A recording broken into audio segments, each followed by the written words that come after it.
Graça e paz do Senhor a cada um de vocês, amém? Tanto você que está aqui, como também aqueles que participam conosco à distância, que Deus os abençoe e que esse seja um momento de celebração ao Cristo que morreu, venceu, vivo está e voltará, amém? Bom é celebrar a Páscoa do Senhor ressurreto, esta é a nossa verdadeira celebração. Eu convido você a abrir a palavra do Senhor no livro de Lucas, Evangelho de Lucas, capítulo 24. E enquanto você abre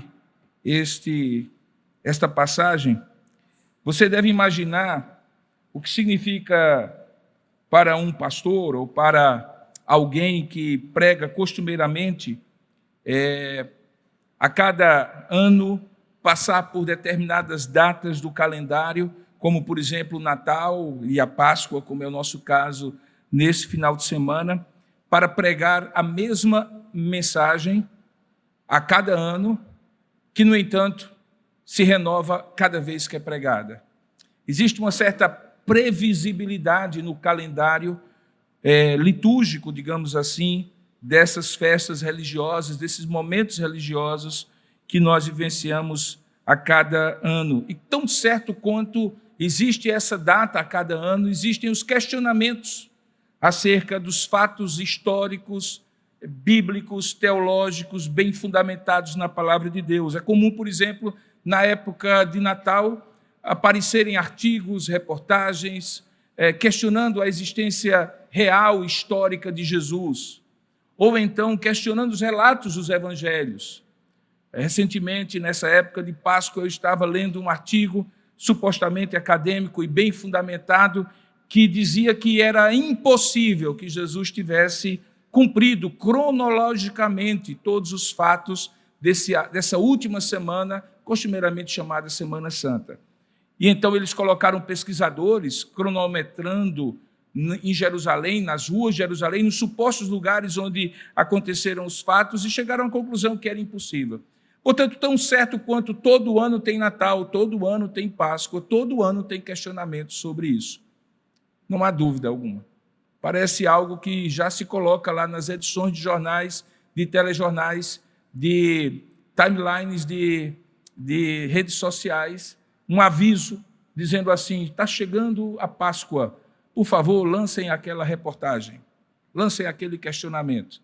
E sistematicamente, ao longo, pelo menos, dos últimos 40 anos em que eu tenho tido a oportunidade de ministrar a palavra de Deus, os questionamentos se repetem. Um deles, particularmente nessa época, é: devemos ou não celebrar a Páscoa? Devemos ou não celebrar a Páscoa? Devemos ou não celebrar a Páscoa? E assim, ano após ano. Normalmente, há dois extremos que eu creio que devemos evitar. Um é de condenar o passado da antiga aliança, a celebração da Páscoa, que surgiu lá, como aquela celebração da passagem do anjo que não fulmina os primogênitos do povo de Deus na 10ª praga do Egito, por conta do sangue que estava nos umbrais da porta. Alguns dizem isso já passou, isso era simbolismo, portanto, não há o que celebrar, porque a Páscoa já não é uma festa mais que diz respeito a nós, era uma festa judaica, nós somos cristãos. Na outra ponta dos extremos, há aqueles que, sem fazer qualquer avaliação crítica, celebram não apenas a Páscoa histórica, e muitas vezes celebram sequer sem essa compreensão teológica mais profunda. É comum se perguntar sobre a Páscoa e as pessoas não terem a mínima ideia de como é que ela surgiu, mas acabam revestindo também, assim como a cultura ao nosso redor, essa festa tão importante da história da redenção, com contornos meramente comerciais, materialistas, consumistas.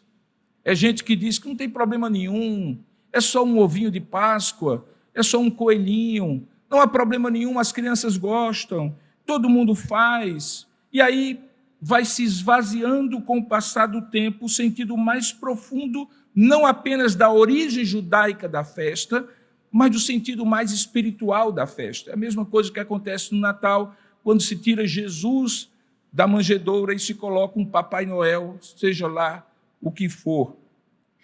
Excluindo-se, então, esses dois extremos, aqueles que dizem não devemos celebrar porque está fadado ao passado, é apenas um simbolismo, já se cumpriu e não há o que celebrar, tinha a ver com os judeus e não conosco.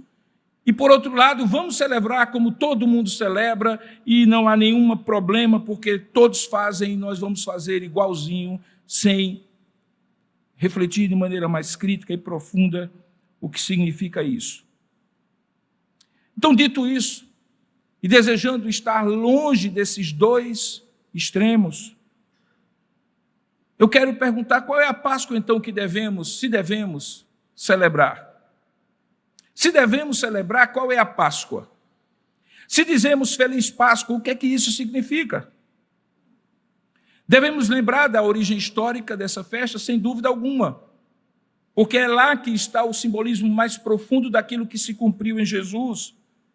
Mas certamente não devemos celebrá-la como uma festa autoindulgente, marcada pelo consumismo, como eu falei, tirando-se o cordeiro e colocando-se o coelho, que mais parece um ornitorrinco, aquele mamífero que coloca ovos.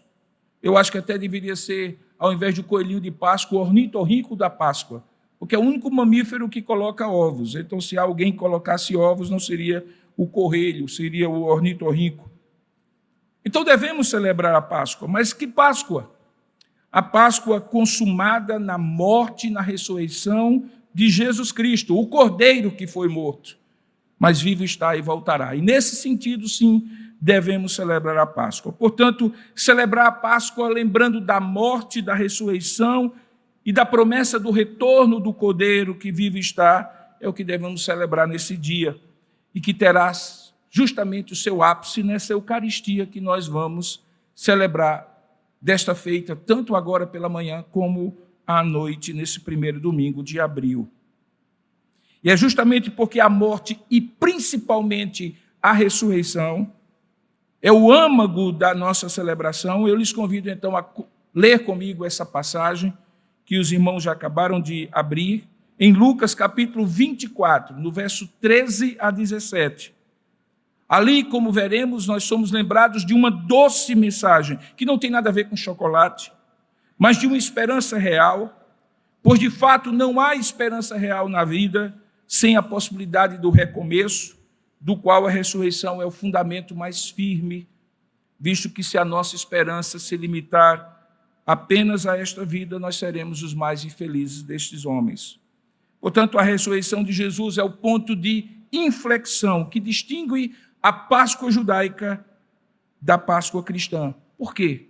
Porque marca o cumprimento cabal da magnífica obra da redenção, iniciada há milênios na criação e absolutamente necessária por causa da queda do ser humano em pecado. Portanto, eu gostaria de ler esses 4 versículos, ou 5 versículos, melhor dizendo, e depois iremos continuar lendo. Portanto, mantenha a sua Bíblia aberta no texto que nós vamos ler agora. Diz assim a palavra de Deus: naquele mesmo dia, 2 discípulos estavam indo para uma aldeia chamada Emaús, que ficava a uns 10 quilômetros de Jerusalém. E iam conversando a respeito de tudo o que tinha acontecido. E enquanto conversavam e discutiam, o próprio Jesus se aproximou e ia com eles. Porém, os olhos deles estavam como que impedidos de o reconhecer. Então ele lhes perguntou: o que é que vocês estão discutindo pelo caminho? E eles pararam entristecidos. Que Deus abençoe a sua palavra lida e a exposição que será feita agora, amém? Curva a sua cabeça por um instante, feche seus olhos, peça a Deus que ilumine a sua mente, abra o seu entendimento e fale ao seu coração a mensagem que Ele separou para nós nesta manhã da ressurreição de Jesus Cristo.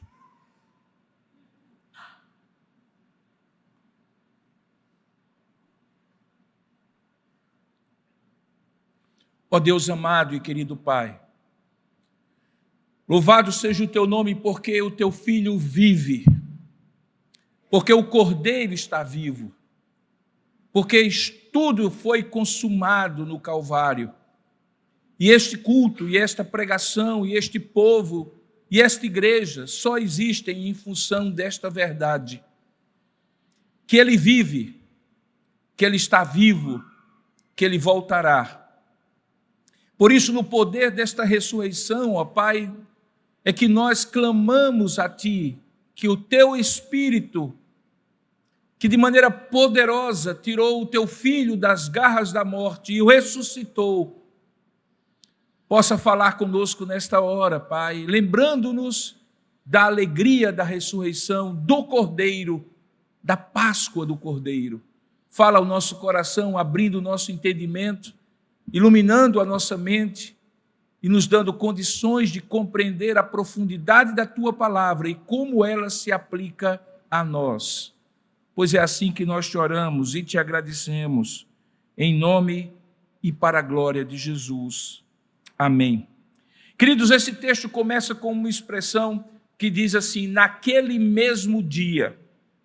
Aquele mesmo dia era o domingo conhecido como domingo da ressurreição. Portanto, era provavelmente uma manhã como esta de domingo para nós. 2 discípulos voltavam cheios de tristeza, de angústia e de decepção de Jerusalém para Emaús, uma pequena vila que ficava a 10 quilômetros de distância de Jerusalém e que costumeiramente era uma vila onde as pessoas pousavam, descansavam, quando acorriam dos vários lugares de Israel para as festas em Jerusalém. Jerusalém ficava lotada, cidades como Betânia, como Emaús e outras, acabavam se tornando cidades dormitório e possivelmente esses homens ou pousavam ali, vindos de outro lugar, ou ali moravam. E agora eles voltavam, no domingo de um fim de semana extremamente importante, como nunca eles tinham celebrado antes a Páscoa. A conversa entre eles, diz o texto, girava sobre o que eles chamam de ocorrências desses últimos dias, na versão atualizada, e na versão Almeida atualizada, no verso 14, de tudo aquilo que tinha acontecido. O fato era que, como judeus, aqueles 2 homens já tinham estado em Jerusalém várias vezes na vida, nos dias dos pães asmos, da Páscoa. Mas aquela Páscoa tinha sido diferente. De certa maneira, eles eram discípulos de Jesus, tinham seguido esse rabino conhecido como Yehoshua ben Davi, o Deus que salva, filho de Davi, crendo que ele era o Messias esperado há milênios, há séculos pelos judeus. Aquela Páscoa tinha sido diferente de todas as anteriores que eles já tinham celebrado, porque se eles estivessem no domingo anterior, como provavelmente eles estavam, naquilo que ficou conhecido na história como Domingo de Ramos, eles também tinham visto a entrada triunfal de Jesus debaixo de gritos da multidão que dizia: Hosana, bendito o que vem em nome do Senhor. E possivelmente eles tinham enchido o coração de esperança que, enfim, ele era o Messias. Mas ao passar da semana, daquela última semana, vendo o que havia acontecido, que ao invés de poderosamente sublevar todo o poder romano, destronar os sacerdotes corruptos do templo, aquele homem que havia sido recebido com tanta alegria e celebração, havia sido preso, havia sido julgado por 2 cortes, uma romana e outra judaica, e na sexta-feira, por volta de meio-dia, havia entregue a sua vida dizendo ao Pai: Pai, perdoa-lhes porque não sabem o que fazem, e morrido, dando seu último suspiro em vida. Porque aquela Páscoa tinha sido diferente, provavelmente aqueles homens souberam, se não viram com os próprios olhos, o corpo daquele homem sendo sepultado numa sepultura nova e uma grande pedra posta, e com a pedra enterrada a esperança daqueles homens. Então, efetivamente, aqueles homens conversavam sobre aquela Páscoa como nunca tinham conversado sobre Páscoa alguma. Era a Páscoa da grande esperança. e da grande decepção, da grande expectativa e da grande desilusão. No coração deles provavelmente havia amargura de alma, tristeza, de certa maneira perplexidade. Como parecia que estava tão perto a redenção de Israel e agora estava enterrada num túmulo frio. Então Lucas, o historiador dos 4 evangelhos, que descreve em sua narrativa o que acontecia, disse que o próprio Jesus, agora já ressuscitado, se aproxima deles do caminho. Mas eles não o reconhecem, e segundo Lucas, no verso 16, porque os seus olhos estavam como que impedidos de o reconhecer. Que impedimento é esse? Lucas não detalha. Eu imagino que às vezes, quando a gente está tão angustiado, tão entristecido, com a nossa mente tão confusa e tão afetada pelos fatos e pelas emoções a eles atreladas, até o óbvio parece invisível. Mas é provável também que o corpo já glorificado de Jesus representasse mudança no seu semblante, de modo que, seja por isso, ou por aquilo, ou por ambos, eles não conseguiam reconhecê-lo. Então Jesus, como se fosse um caminhante qualquer junto a eles, no verso 19, pergunta assim: do que se trata aquilo que eles estavam conversando? E eles então explicaram aquilo que aconteceu com Jesus, o Nazareno, que era profeta, poderoso em obras e palavras, diante de Deus e de todo o povo. E no verso 20 completam: e como os principais sacerdotes e as nossas autoridades o entregaram para ser condenado à morte e o crucificaram. Eis aí o assunto da tristeza de 10 quilômetros de caminhada. Então Jesus, no verso 21, ou melhor, Lucas, no verso 21, vai ao âmago da emoção daqueles homens, porque diz que eles esperavam. E a palavra que ele usa aqui é a mesma palavra que é usada para esperança, é uma expectativa. Nós esperávamos, nós tínhamos a esperança que fosse ele quem havia de redimir Israel, mas depois de tudo isso, já estamos no 3º dia desde que essas coisas aconteceram, e a conclusão óbvia é: nada ocorreu diferente. Ele está morto como qualquer outro morto enterrado. Percebam que havia essa nota de profunda decepção com a morte de Jesus. Era mais do que a dor da perda de uma pessoa que eles amavam. Era a decepção da perda de algo que eles esperavam, de uma expectativa que eles tinham. Queridos, às vezes quando a gente tem uma luta muito grande, a gente espera um momento em que essa luta passa. Eles esperavam há séculos. Estavam debaixo da opressão do Egito e Deus levantou Moisés. Estiveram durante um tempo debaixo da opressão dos babilônicos. E Deus levantou homens como Esdras e Neemias, e eles tiveram o templo reconstruído e a volta do exílio para Jerusalém. Estavam já há pelo menos 2 séculos debaixo das botas do Império Romano, aculturados por uma linguagem e uma cultura helênica, resistindo ali, aquele momento em que tudo fosse restaurado. E de repente aparece alguém que tudo indicava que era o Messias, o libertador. E quando Jesus morre, não morre apenas alguém que eles amavam, com quem eles tinham convivido. Morre com Jesus a esperança de Israel. Vocês lembram de Zacarias? De como ele tomou Jesus ainda bebê nos braços e disse: Senhor, agora pode despedir o teu servo, porque os meus olhos veem a salvação de Israel. Todos aqueles discípulos que creram e seguiram Jesus naqueles dias, como que simbolicamente tiveram a salvação nas suas mãos, assim como Zacarias teve o bebê Jesus. E assim como ele, muitos disseram: Senhor, agora tudo vai ser diferente. A libertação chegou, a redenção se consumou, nós seremos livres de novo.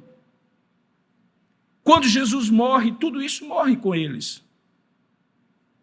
Havia uma nota, portanto, de profunda decepção. Era o sepultamento de toda a esperança. Eles tinham desejado, mas agora estavam frustrados. Eles tinham esperado, mas agora estavam decepcionados. Ano após ano, quando celebravam a Páscoa, imaginavam que no meio da multidão surgiria o Messias, e dessa vez surgiu. Mas surgiu e morreu. Numa sexta-feira. Como é que Jesus responde, caminhando com eles, a esse conjunto de emoções tão pesadas? Tristeza, decepção, desilusão, desespero. Como é que Jesus responde a isso? Preste bem atenção, porque os versos seguintes podem lhe ajudar também. Aqui em momentos de desespero, de decepção, em que você pensa que Deus iria fazer algo e Ele não faz, aparentemente lhe deixando desamparado, e você também é corroído por esses sentimentos na sua alma. Como é que Jesus responde a essa desilusão dos seus discípulos? Primeira forma, preste bem atenção no texto. Ele apresenta a verdade dos fatos ocorridos para contrapor a ilusão de que nada de excepcional havia ocorrido naquela Páscoa. Não é verdade que contra fatos não há argumentos? É. E Jesus começa por aí. Ele apresenta para aqueles discípulos os fatos que poderiam esclarecer a mente deles, tirar a confusão mental, que não batia a expectativa com o ocorrido, e isso lhes confundia, e na confusão lhes abatia a alma. Jesus começa com fatos. Isso aqui é muito importante, porque não há nenhuma verdade da história da redenção que não seja factual. Nós não cremos em ilusões, em contos de carochinha, em sentimentos difusos, em mensagens de autoajuda. Começar com os fatos é fundamental. Há fatos na criação, há fatos na queda, há fatos na redação, há fatos na consumação de todas as coisas. A nossa história é uma história factual e Jesus não se esquiva de apresentar fatos. A sua fé precisa estar baseada em fatos. E é por isso que ele começa com fatos. Porque qualquer um de nós talvez começaria batendo no ombro daqueles homens, dando uma palavra de consolo, um conforto emocional, que virá, mas não agora. A princípio, é preciso que Jesus apresente a verdade dos fatos para contrapor aquela ilusão de que nada de excepcional havia acontecido e que, portanto, a esperança não tinha razão. Nesse sentido, eles até ajudaram a Jesus dando a dica, deixando para Jesus, assim, pronto a repor as coisas em seu devido lugar. Observe que eles fazem uma ressalva à própria tristeza que tomava conta da alma deles. Tristeza que aparentemente era porque nada tinha acontecido de excepcional e que tornaria aquela Páscoa uma como qualquer outra. Veja que no verso 22 essa ressalva é posta da seguinte maneira, verso 22 primeiro. Eles dizem assim: é verdade, no entanto, porém, ressalve-se que é verdade que algumas mulheres do nosso grupo nos surpreenderam, indo de madrugada ao túmulo e não achando o corpo de Jesus. E elas voltaram dizendo que tinham tido uma visão de anjos, os quais afirmam que ele vive. De fato, olha só o que eles dizem, de fato, alguns dos nossos foram ao túmulo e verificaram a existência ou a exatidão daquilo que as mulheres disseram, mas não o viram. Veja que eles deixam em aberto que algumas coisas tinham acontecido que pareciam indicar diferente daquilo que eles sentiam. Eles sentiam que nada de excepcional havia ocorrido, mas havia fatos que os evangelhos descrevem, que as mulheres foram no túmulo, encontraram a porta do túmulo, que era aquela pedra imensa e pesada, removida para um canto, que elas chegaram a conversar com anjos, pensando ser jardineiros, não acharam o corpo de Jesus e voltaram dizendo ao grupo dos discípulos, assustados, amedrontados, com medo de ter a mesma morte de Jesus, o mesmo destino de Jesus, e que estes foram, e nós sabemos quais são, Pedro e João foram ao túmulo, e diz o texto no verso 24, de fato, alguns de nós foram ao túmulo, e veja a linguagem, verificaram, é uma linguagem factual, verificaram a exatidão da narrativa daquelas mulheres, mas não viram o corpo. Eles deixam transparecer que a emoção havia deixado de lado tudo isso, mas agora que Jesus perguntava que fatos, o que aconteceu, que eles lembraram que no meio das emoções algumas coisas pareciam dizer diferente daquilo que eles sentiam. Queridos, deixa eu lhes dizer uma coisa, frequentemente na sua vida, você vai ser guiado por emoções fortes numa direção, que talvez seja a direção do desespero e da angústia, da tristeza e da decepção, e que não vai ter nada que uma outra emoção faça em favor de mudar esse estado das coisas. Vai ser preciso que você se confronte ou seja confrontado com verdades factuais. Quando a Bíblia diz que a fé vem pelo ouvir a palavra de Deus, não é porque sai alguma coisa mágica das páginas da Bíblia que entra no seu coração e lhe dá fé de uma forma etérea. Fé é certeza de coisas que se esperam, de fatos que ainda não se veem, mas são verdades. O que a palavra de Deus diz é que quando eu sou confrontado com as verdades de Deus, o meu auto-engano emocional, a minha ilusão de fazer a leitura da minha realidade pela via da emoção é corrigida, colocada no centro e contra fatos, nem emoções, nem sentimentos, nem argumentos tem valia alguma. E é por isso que Jesus vai na direção daquilo que eles mesmos reconheciam, que algumas coisas diferentes daquilo que eles sentiam tinham ocorrido.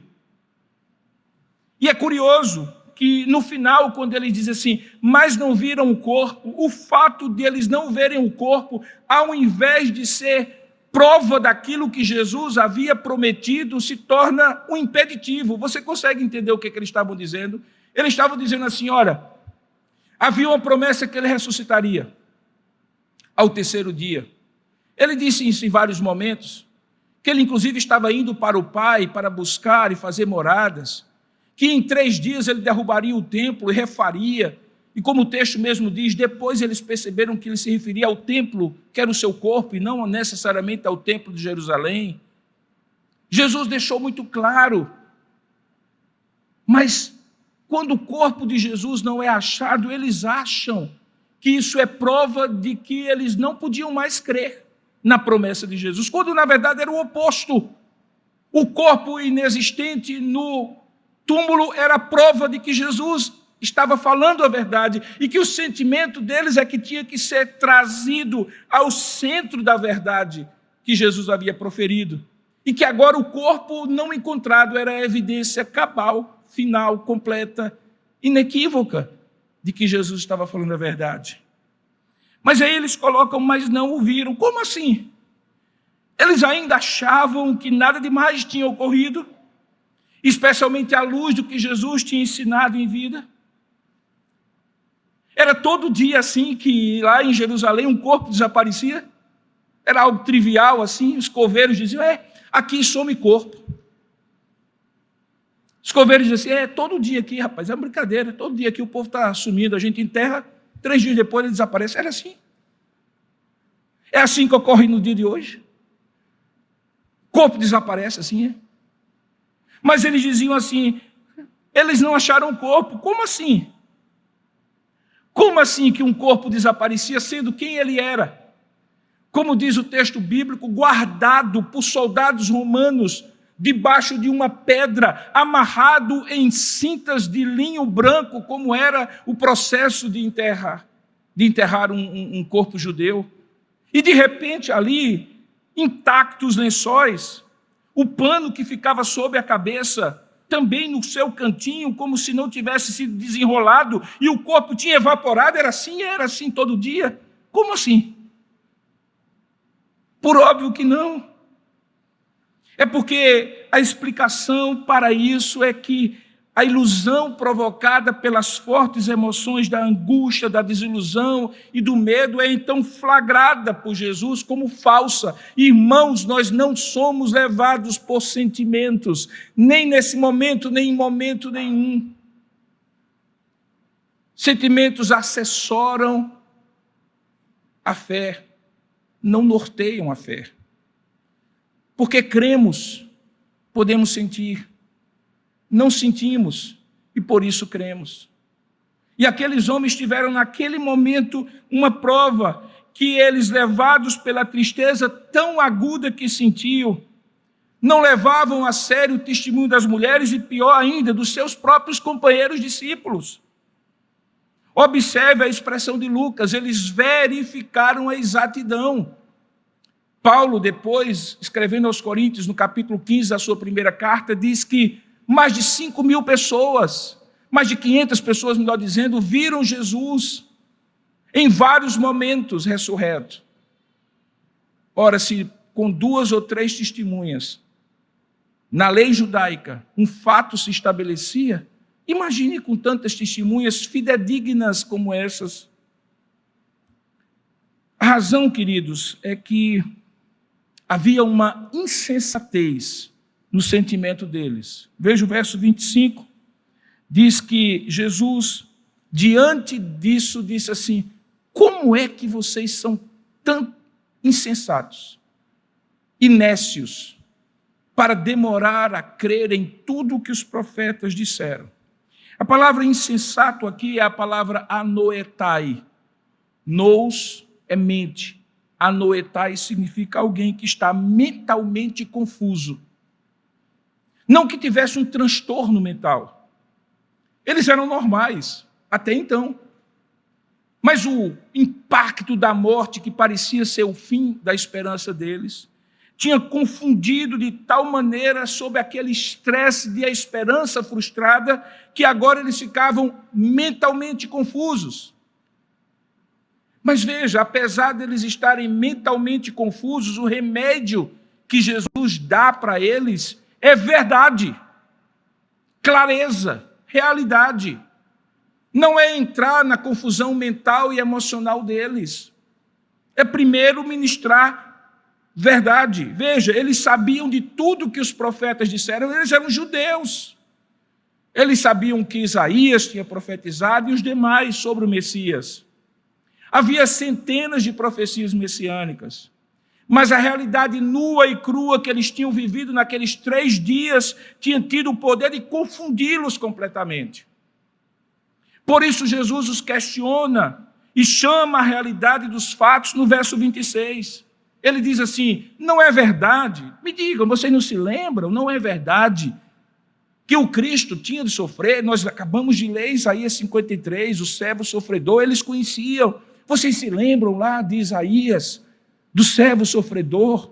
Não é verdade que o Cristo tinha de sofrer para depois entrar na sua glória? Isso não sugere nada para vocês? Já que não sugere, porque vocês estão confusos, diz o verso 27, que ele começou por Moisés, passando por todos os profetas, explicando o que constava a respeito dele em todas as Escrituras. Qual era o remédio? Verdade. Qual era o remédio? Realidade. Fatos. A nossa fé, irmãos, se não é racionalista, é racional, faz sentido, tem lógica. Como diria John Stott, crer é também pensar. Ressurreição não é acreditar. Como Jesus, como a bela adormecida acordou com um beijo, Jesus acordou. Não é a mesma coisa, não é conto de carochinha.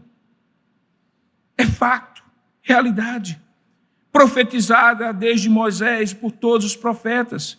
Então não é à toa que Jesus contrapõe o medo dos homens com a confiança nele e que promove então a paz de espírito.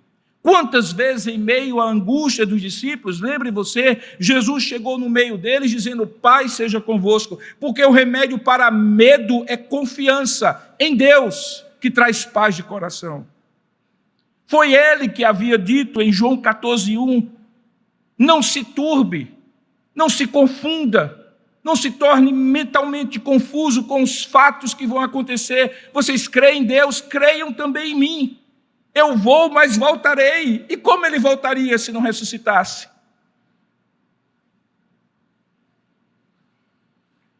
Então, a maneira como Jesus trata dessa desilusão dos seus discípulos é apresentando a verdade dos fatos, primeiro, para contrapor a ilusão de que nada de excepcional havia acontecido naquela Páscoa. E deixe-me dizer, é isso que Deus faz com a gente, viu? E não somente sobre esse ponto e nessa ocasião, mas em qualquer outra. Deixa eu lhe dizer uma coisa, meu irmão, minha irmã. Está angustiado? Vá para a Escritura. Revisite as promessas de Deus. Está com medo, decepcionado, desiludido? Vá para a Escritura. O remédio para crente é a Escritura. Ela revigora a nossa fé, reposiciona a nossa fé, trata da nossa angústia, da nossa tristeza, da nossa decepção, nos coloca no prumo de novo. Por isso, o inimigo das nossas almas sabe que a melhor forma de acentuar, agudizar a sua angústia, a sua tristeza e sua decepção é lhe afastando das Escrituras. Porque você fica sem norte, sem âncora, sem prumo, sem rumo, sem direção.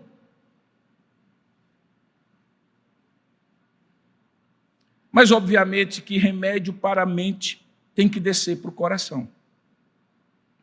Porque, como eu disse, ainda que as emoções não sejam o norte da nossa vida, elas assessoram como orientações para que possamos ir no norte da razão, do fato, da realidade, da verdade de Deus.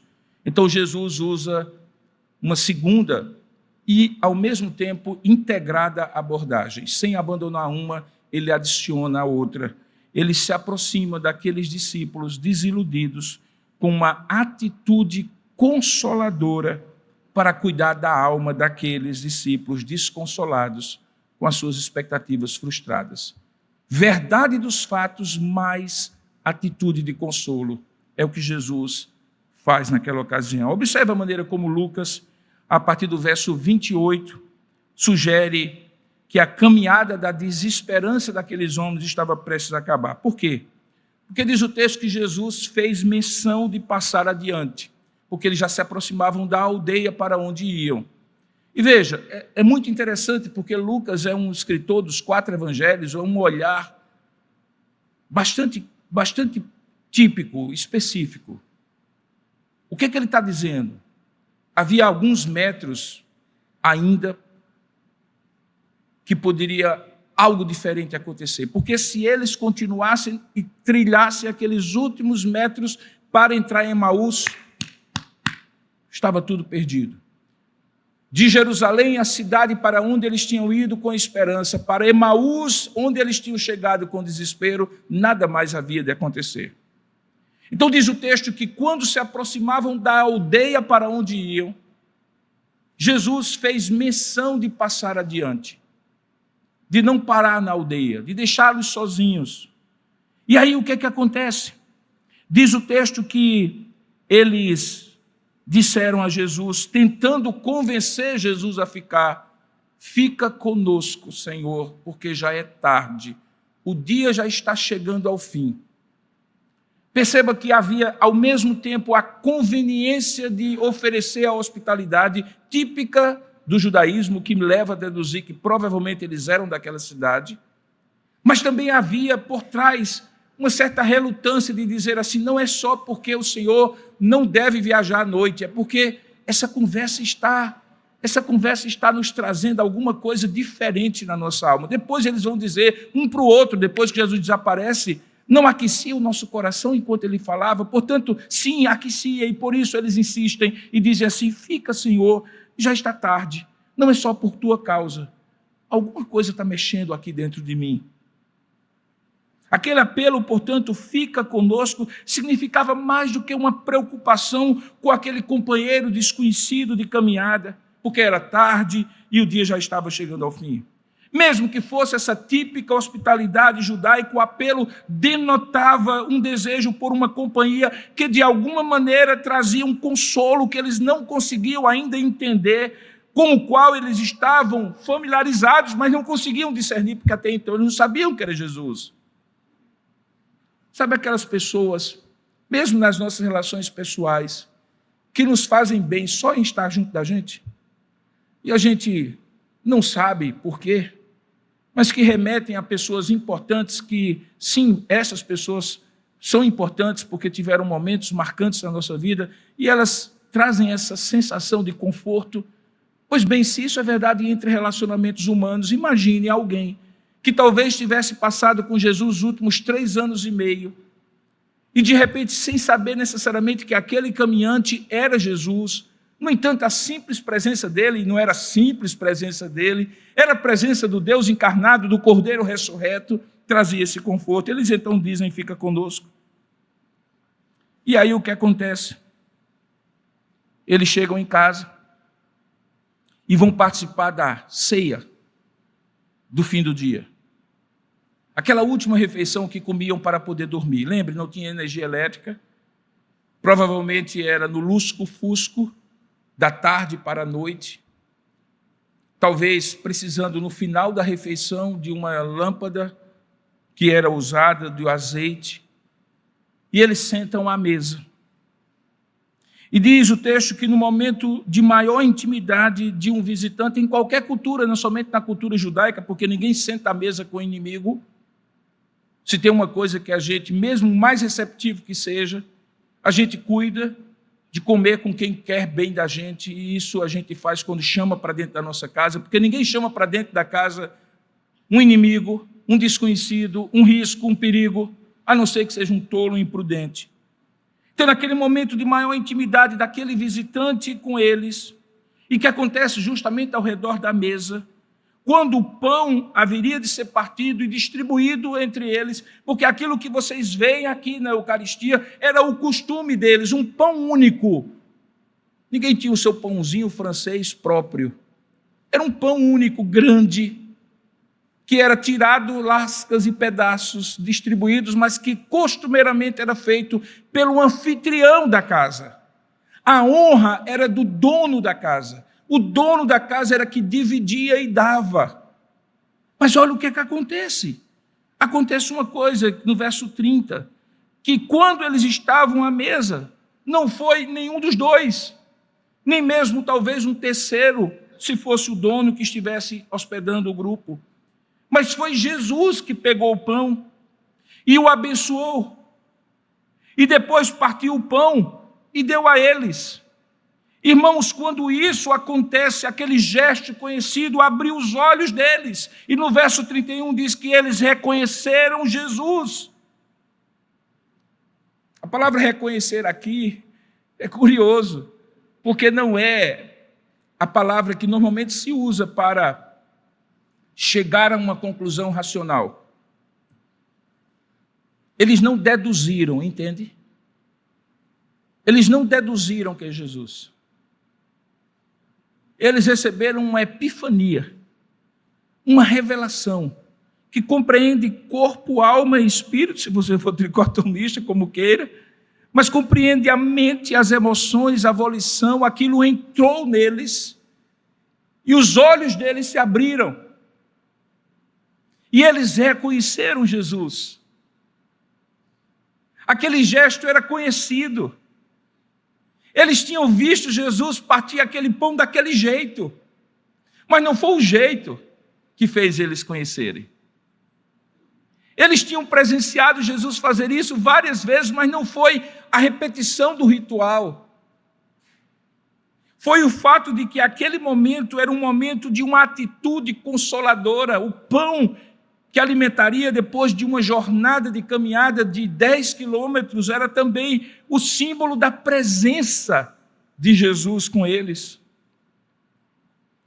E aí diz o texto que Jesus desapareceu da presença deles. Nem Hollywood, nos seus melhores roteiros, poderia imaginar alguma coisa tão impactante. Caminhando 10 quilômetros, conversando no meio do desespero, da angústia. Alguém pergunta, contrapõe fatos. A caminhada está chegando ao final. O visitante, caminhante, está indo embora. Fica conosco porque já é tarde. Senta à mesa. O visitante toma a iniciativa de maneira absolutamente extraordinária, toma o pão, parte o pão, o abençoa e dá a eles, e os olhos deles se abrem. Antes do abraço, Jesus desaparece. Antes de desaparece. Antes de qualquer coisa, desaparece. E fica aquela sensação de um anticlímax. E agora? E agora? Era, mas não está mais aqui.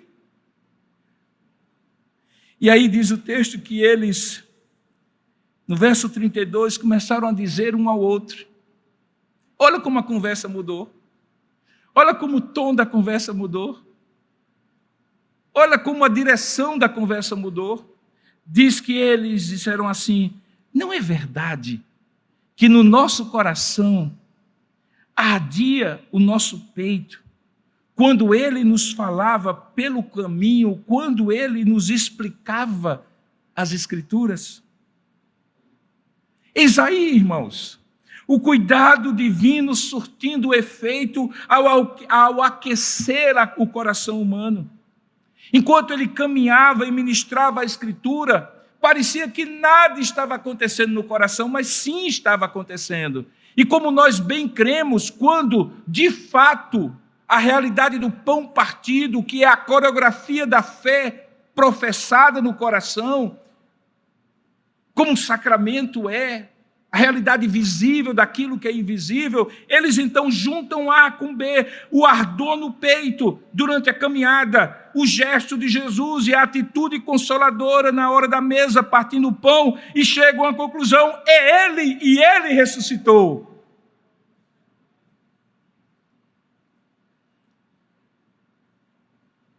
Veja, Jesus ministra a verdade para esclarecer a mente confusa, mas também ministra o consolo para trazer conforto à alma atribulada. Isso ele faz de maneira perfeita, porque ele sabe que nós precisamos de verdade para a nossa mente e de aconchego para a nossa alma. Mas havia algo mais que Jesus fazia com eles e com você também o faz. Para eles estava resolvido. Agora não havia dúvida, e eles tinham sentido a presença do Cristo ressurreto, do Cordeiro vivo.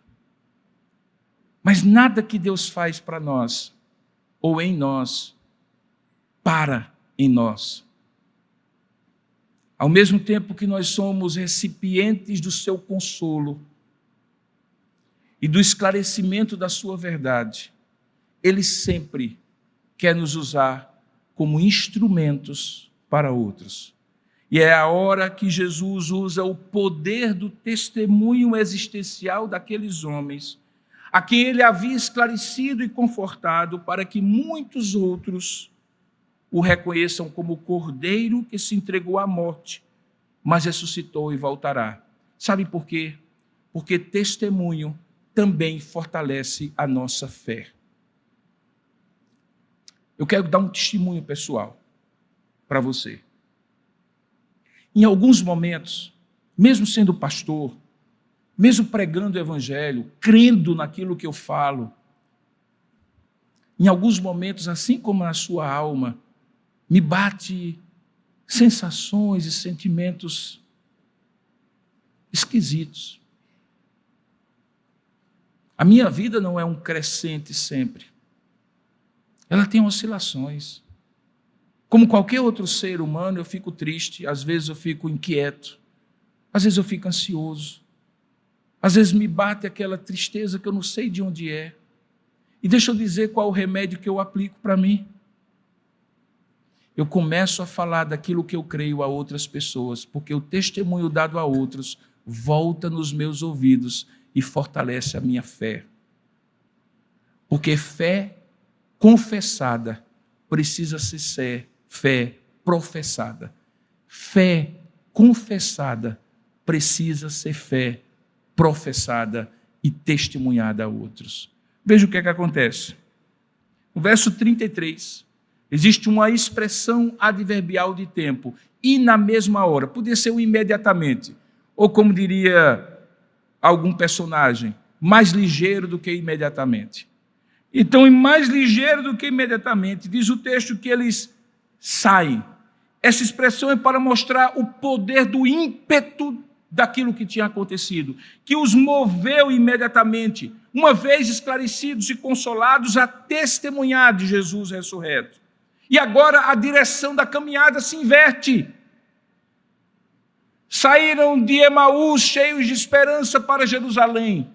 Em Jerusalém, decepcionados e desconsolados, voltam para Emaús. Jesus os encontra e agora é hora de voltar com uma esperança renovada para Jerusalém, onde ali estavam seus discípulos, para lhes ouvir, dizendo: Ele ressuscitou e esteve conosco na caminhada. Porque o testemunho tem poder de riscar uma faísca no nosso coração. Por isso, quando você estiver triste, testemunhe, fale, diga às pessoas o que você crê, mesmo que você não esteja sentindo, porque o sentimento é servo da sua convicção e não o oposto. Eu cria, ainda que falei. Lembra o salmista? Eu cria, ainda que falei. Em alguns momentos, ainda que nós precisamos, porque cremos, dizer aquilo que eventualmente não estamos sentindo, e eles voltaram, e dessa vez ainda mais, sentindo agora o que eles sentiam.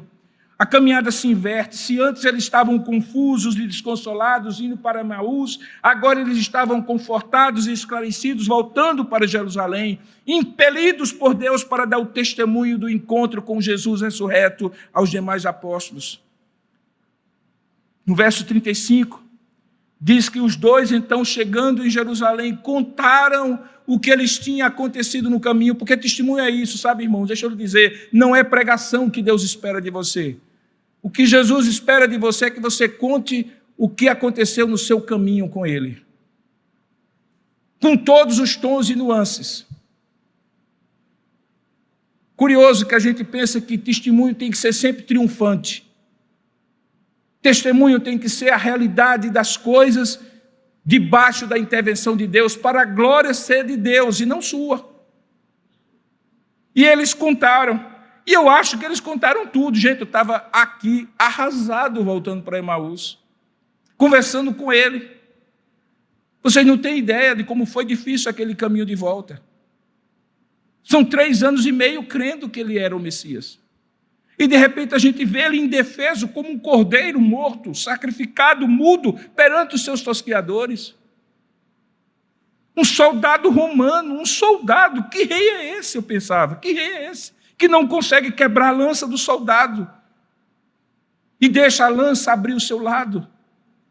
Que rei é esse que não tem honra para calar a boca do detrator? Venceu o argumento diante de Pilatos, diante de Herodes, diante dos sumos sacerdotes. Era assim que eu me sentia, frustrado. E conversava com ele. E agora, o que a gente vai fazer da vida? Vai esperar agora o Messias? Mas que Messias? Se não era esse, qual será? Esse tinha tudo para ser o Messias. Eu estava conversando aqui com ele. Mas vocês não acreditam, de repente apareceu uma pessoa junto da gente. A gente não sabia quem era, não conhecia o nome, não perguntou quem era, não perguntou nada sobre nós, só perguntou o que é que tinha acontecido e sobre o que a gente tinha conversado. E nós contamos, e essa pessoa começou a falar, nos fazendo lembrar das promessas sobre o Messias. E quando a gente sentou em casa para comer o pão, acredite vocês, ele tomou a iniciativa e partiu o pão, gente, daquele mesmo jeito que ele partiu o pão com a gente na Galileia, em Judéia e em outros lugares. E aí nós reconhecemos que ele é o Messias e nós voltamos para dizer que ele vive. Era isso que eles disseram. É isso que você precisa dizer. Não é fazer um argumento teológico profundo, porque o testemunho tem um poder do convencimento, porque é a verdade personificada na sua experiência. E é isso que ele quer que você faça. Eles fizeram, e diz o texto que, surpreendentemente, depois de encontrar e contar, eles também contaram que Jesus tinha ressuscitado e aparecido para eles. E aquele encontro no caminho marcou a jornada da vida daqueles homens para sempre, transformando-os em proclamadores da vida, da vitória de Jesus sobre a morte, do Cordeiro que vivo, ele estava vivo. Surpreendentemente, preste bem atenção num detalhe que você talvez não tenha percebido e que tem a ver com aquela pergunta inicial do início do sermão: qual é a Páscoa que nós devemos celebrar? Eles já haviam celebrado a Páscoa judaica, lembra? A última ceia. Eles já tinham celebrado a Páscoa da antiga aliança, o Cordeiro não tinha morto ainda. Portanto, ainda era um símbolo, ainda era uma indicação daquilo que haveria de se consumar. É verdade que na última Jesus ressignificou a Páscoa e disse assim: este é meu corpo, e esse agora, esse sangue, esse vinho é meu sangue, transformando Páscoa em Eucaristia. Mas veja, preste bem atenção, eles celebraram outra Páscoa. Eles celebraram outra Páscoa. Eles celebraram uma Páscoa com Jesus ressuscitado, lá em Emaús, não em Jerusalém. Jesus partiu o pão. E aí você deve lembrar, todas as vezes que comerdes deste pão, a Eucaristia se cumpriu com aqueles dois homens. Qual é a Páscoa que nós celebramos? Não aquela que é antes da morte do Cordeiro. É a Páscoa do Cordeiro vivo que parte o pão e que nos chama à mesa e diz assim: eu estou vivo. E vocês só comerão deste pão e deste vinho até aquele dia em que eu mesmo estarei celebrando convosco nas bodas do meu Pai, do Cordeiro. Agora eles tinham tido o privilégio de partir o pão da comunhão com o Cordeiro ressurreto, lembrando aquilo que Jesus havia recomendado: fazer isto em memória de mim. Todas as vezes que comerdes este pão e beberdes este vinho, até que eu volte. Portanto, a Páscoa que nós celebramos é a Páscoa do Cordeiro vivo. Ele foi morto, mas ele está ressuscitado. E nós celebramos todas as vezes que celebramos essa Eucaristia. Mas eu digo mais, todas as vezes que na sua casa você parte o pão, e no ambiente da sua família você relembra que você não é uma família qualquer, que ali no meio do seu lar, no seio daqueles que fazem parte, há o Deus vivo habitando, fazendo de você uma família da aliança, de uma aliança que um dia celebrou a Páscoa, que hoje recebe a ressurreição, que um dia ressuscitou e tornou a Páscoa Eucaristia. Todas as vezes que comerdes deste pão e beberdes deste vinho, fazei isto em memória de mim. É quando o trivial da refeição do dia se torna litúrgico. Na liturgia da vida, cada vez que sentamos à mesa, temos a presença do Cristo vivo, lembrando-nos que um dia nós ressuscitaremos com Ele, e com Ele estaremos celebrando para sempre a Páscoa eterna do Cordeiro, que foi morto, mas ressuscitou. O que é que toda essa história, então, do encontro, chegando à conclusão da mensagem, o que é que toda essa história do encontro dos dois discípulos com Jesus no domingo da ressurreição, na estrada de Jerusalém para Emaús, tem a ver, então, com a celebração da Páscoa? Como eu disse, não é sugestivo que eles tenham celebrado uma refeição com Cristo ressuscitado. O que eu estou sugerindo é que eles experimentaram, então, a maravilhosa experiência de celebrar essa Páscoa do Cordeiro ressurreto. Assim como nós temos, e falei na Eucaristia e também no cotidiano da nossa vida, quando sacralizamos aquele momento, quando não dicotomizamos e dizemos assim, essa parte que não é sagrada, porque é sagrado tudo aquilo que tem a ver com a nossa fé. Essa é a Páscoa que celebramos, portanto, e celebraremos até ele voltar. E ele tem o mesmo roteiro, ou ela tem o mesmo roteiro daquilo que aqueles homens vivenciaram. Eu quero chamar a sua atenção para isso. Encare, assim como Jesus levou aqueles homens a encararem a sua realidade da vida. Você vive num tempo de caminhada. Na caminhada há tropeços, há confusões mentais, há sentimentos contraditórios, um dia é diferente do outro, há altos, há baixos, há momentos de muita fé, há momentos de desespero. Um momento só desses não define a sua vida, é a caminhada e a jornada que faz quem você é. Para que ela não seja errante, no entanto, essa caminhada, por mais desafiadora, por mais desanimadora que seja, precisa ser confrontado com o fato histórico de que Jesus morreu na morte e ressuscitou ao terceiro dia. Deixa eu dizer uma coisa para você, entenda isso. Sua fé não é a fé num fato histórico que ficou cravado, clivado no passado. Você não é um seguidor de um Deus morto, um Marte, como já foi falado aqui. Você é seguidor de um Jesus que ressuscitou no tempo, no espaço, na história real, e que transforma a vida daqueles que convivem com ele em vida, e que mesmo decepcionados na caminhada, se tornam testemunhas que trazem essa mensagem viva até os dias de hoje. E assim deve ser comigo, para com todos aqueles que estão ao meu redor e para com todos aqueles que virão depois de mim. Viva à luz da realidade da ressurreição. Paulo coloca, em outras palavras, ele diz assim, pensai nas coisas lá do alto. Só quem pode pensar nas coisas lá do alto é quem tem esperança de vida baseada na ressurreição. Porque se a nossa esperança estiver marcada neste mundo, nós seremos os mais infelizes dos homens. Nós só temos força para viver, porque esta vida não diz tudo aquilo que nós somos, nem diz tudo aquilo que nós vamos viver, irmãos. A vida é mais do que estudar, trabalhar, ganhar dinheiro, pagar contas, envelhecer, ver os filhos crescendo, os netos surgindo e depois morrer. Se fosse isso, era uma desgraça, e é uma desgraça para muitos. Um ciclo que se fecha e que tem um final trágico, que é a morte. Mas Paulo argumenta aos Coríntios dizendo que se ele ressuscitou, e de fato ele ressuscitou, nós ressuscitaremos com ele.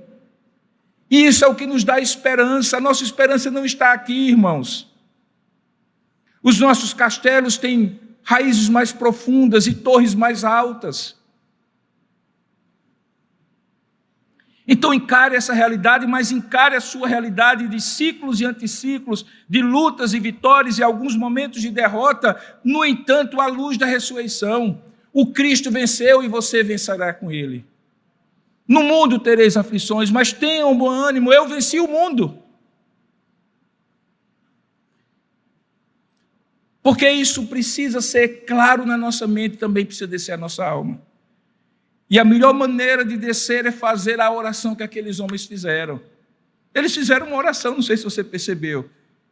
Eles fizeram um pedido a Jesus, fica conosco porque já é tarde. Em alguns momentos você vai dizer, Senhor, eu só preciso de Ti. Fica comigo. Está difícil, está triste, está impossível. Se Deus lhe desse todas as soluções dos seus problemas, sem você precisar se humilhar diante dele e dizer, fica conosco, você não confiaria nele, confiaria em si. Ele seria o seu ajudador e não o seu salvador. Porque ele é o seu salvador, tem hora que você não dá conta, que ninguém dá conta. E aí você tem que dizer, Senhor, só o Senhor mesmo, fica conosco porque já é tarde. Então humilhe-se diante de Deus e peça que Ele seja sua companhia íntima no seu cotidiano. Num único dia, você pode experimentar Jerusalém e Emaús. E no meio do caminho, uma caminhada trágica. Nós começamos o dia cheio de expectativas. E podemos terminar o dia cheio de decepções. E nessa caminhada é preciso dizer, Senhor, fica conosco porque já está ficando tarde.